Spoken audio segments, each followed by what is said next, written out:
бул титулду уткан боюнча дагы Дордой командасы Кыргыз премьер лигасындагы эң көп кубокту уткан команда. Тимур Токтобаевдин албетте ышкырыгы жаңырды. Ислам Шамшиев сол капталга карай чыгарып берүүнү көздөгөн, бирок топ жоготту.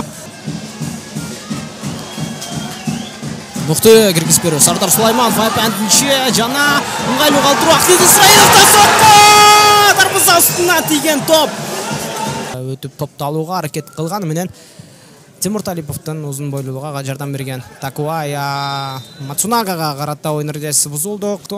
Тимур Токтобаев ышкырыгын алдаган чамурун жаңырткан. Тимур Талипов алыскыралыктан сокку кубаттуу. Өтө керемет сокку. Ооба, Тимур Талипов оюн эрежеси албетте бузулду. Командасында бар Ахмед Исраилов бул айыптоон айпантчине карай кубаттуу кылып жүктөп берет. Бул топко ким жетип барат болду экен? Азамат Байматов топту тебине калабаса керек. Бекжан Сагынбаевдон сокку. Кайпаш бул топту кайтарууда. Сол капталга Арген Чуматаевка жан болгондо арасына пас берген. Эсенбек Үсөнуулу Ахмед Исраилов чалды жана дарбызга сокку жолдой. Жок. Гол эмес. Беков Нефчинин чабуулун жаратууга ашыгууда кайрадан. Маныбеков, Элдар Молдожуносовго мүмкүнчүлүк бар, жана чабуулга карай кирип баруу Александр Мищенко. Чыңгыз Баязов эми дарыгер. Дарбызага карай узатуу Сүйүнбек Мамралиевден. Сүйүнбек Мамралиев бурчтукка кошуп берүү, бул болкусун Михаил Баев чыгарып кетүүдө. Жоэл Кожо чабуулга чыгып барат. Каршылык көрсөтүшүүдө албетте дарбызага сокку жолдонот. Коргоочуларга тийген жана да экинчи дарбызага тийилген сокку Сефас Догу тарабынан апсайт абалы жок. Да кийин ушул чабуулдан кийин тааныштырам. Дарбызага сокку жолдонот.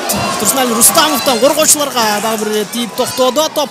Абрабек Аскаров карай Элдар Молдожуносовго киргизип берүү. Молдожуносов чабуулга чыгып барат. Дарбызага сокку, дарбыза үстүнөн өтүп отурат.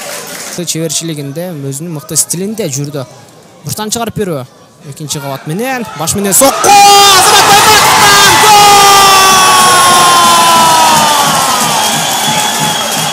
Азамат Байматов мына эсеп сандарын өзгөртүп отурат. Оюндон 56 минутасынын жүрүшүндө экинчи кабаттан келген соккуну Азамат Байматов Абдукарим Мухаммедовдун дарбазасына карай голун жаратуу менен жыйынтыктады. Жана Курманбек стадионунда чогулган күйөрмандарга өзгөчө эмоцияларды тартуулап турат. Күйөрмандардын сүйүнүчүндө чек жок.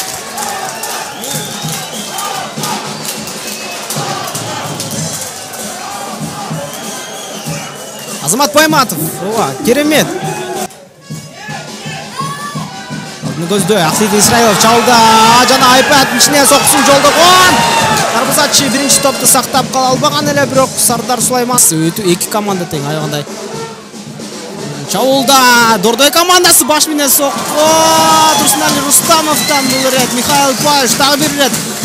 Такуя Мацунага, оң каптал Гюнусов экинчи кабат менен көтөрүү жана Докудан сокку.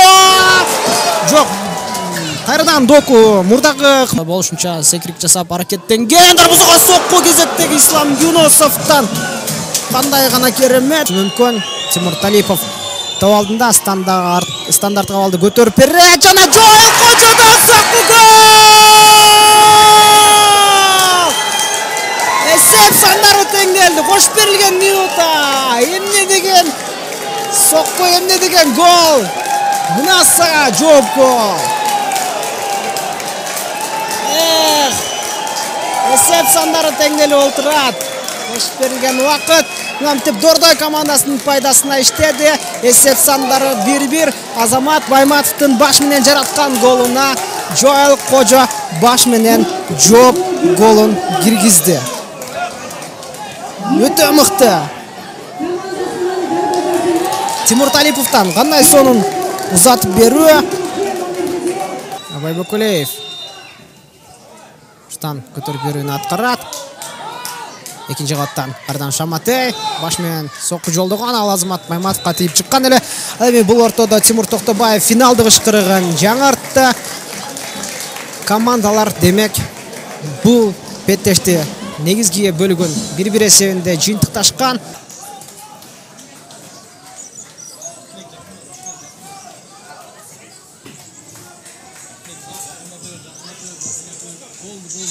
Ардактуу көрүүчүлөр, пенальтилер сериясы. Дарбазага сокку жолдогон Абрар Кудралиев жана Абдукарим Мухаммедовдун дарбазасына карай алгачкы голду жаратууда. Пенальтилер сериясы Дордой жана Нефчи командасы Супер кубокта кийинки соккуну жолдоо үчүн Тимур Талипов топко карай барат. Ал эми дарбазада Михаил Паюш.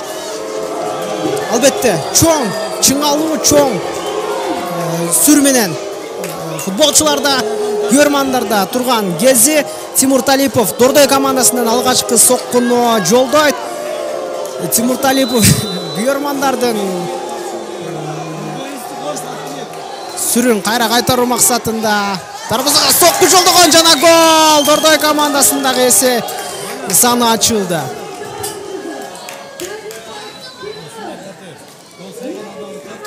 Кийинки соккуну ким аткарат? Акобир Тураев топ алдына барат. Ал эми Абдукарим Мухаммедов дарбаза торун өзү сактоого аракет жасап көрөт. Чындыгында Супер кубокту оңой гана тарттырып жиберүү эч кайсы команда калаган жок, андыктан пенальтилер сериясына чейин жетип келишти. Тураевтан сокку дарбазага жана гол! Экинчи гол Нефчи командасынан жаралган. Бул сокку гол менен аяктады.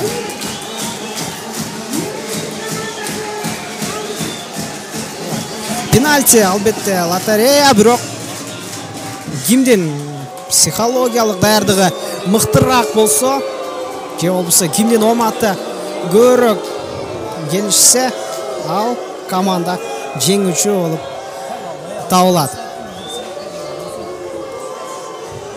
Дарбазага Абай Боколеев сокку жолдойт. Михаил Паюштун жана гол! Алыскы 9-ка карай тамам эле быкты соккусун жаратып эсеп санын кайра теңдеген Дордой командасынын оюнчулары. Кийинки сокку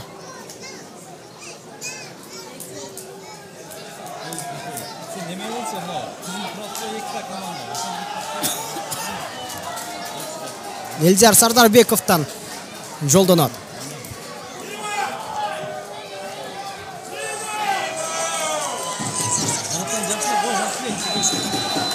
Элдияр Сардарбековтан соккусун күтүп калабыз.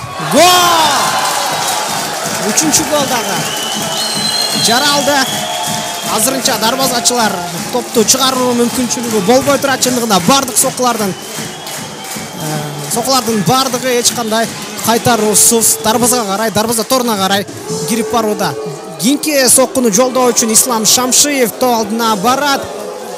Албетте талай эле Нефчи командасы болгондуктан көрмандар Нефчи командасына тартышууда. Ислам Шамшиевдин психологиялык абалын бир аз алсаткан аракет кылат, бирок Шамшиевден сокку күтүп калабыз. Ислам Шамшиевден сокку, гол! Шамшиевке андай алсыздатуу аракеттери өз жемишин берген жок. 4-чү сокку Азамат Байматов топко карай барууда.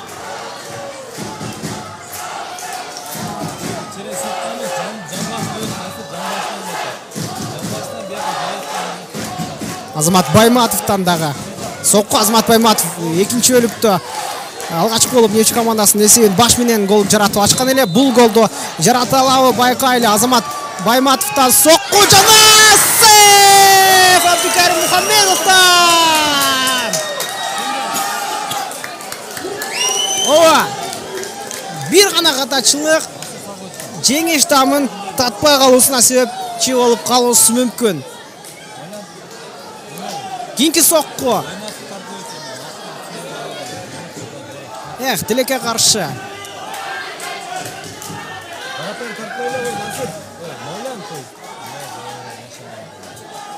Байматов ойын таласында гол жаратканы менен пенальтилер сериясында өз голун жарата албай олтурат.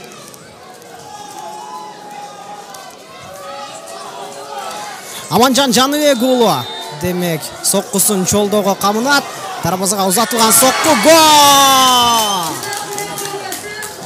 4-чү тевречө соккулардагы артта калды.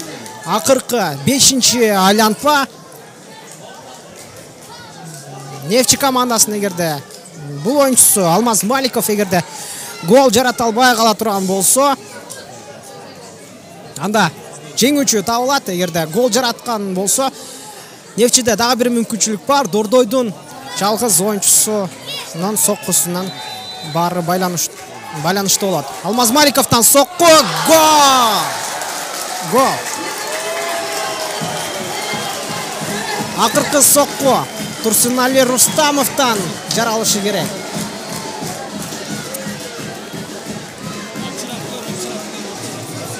Чечүүчү учур Турсунали Рустамов эгерде гол жарата турган болсо, Супер кубоктун ээси Дордой командасы болуп калат.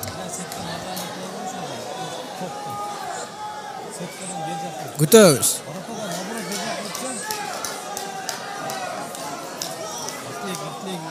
Турсунали Рустамов Михаил Паишевка каршы. Рустамовтан сокку жана гол! Пенальтилер сериясы. Эсеп саны 5-4. Дордой командасы кайрадан Супер кубок ээси болуп аталды. Танылды жана бул трофейге чейин жетти. Албетте Борбор кала командасын куттуктайбыз. Дордой командасы 2022 жылкы Супер кубоктун ээси болуп калат. Өздөрүнө дагы бир титулду кошуп турган чагы. Дордой командасын куттуктоо менен бирге, ардактуу көрүүчүлөр, мен Улукбек Салиулу Кыргыз Спорт ТВ каналында болдум. Алдыда сыйлык тапшыруу аземи болот. Сөзсүз түрдө биз менен чогуу болуңуздар, ардактуу көрөрмандар. Футбол сүйүүчүлөрү, футболду сүйүңүздөр, футбол менен машыгыңыздар.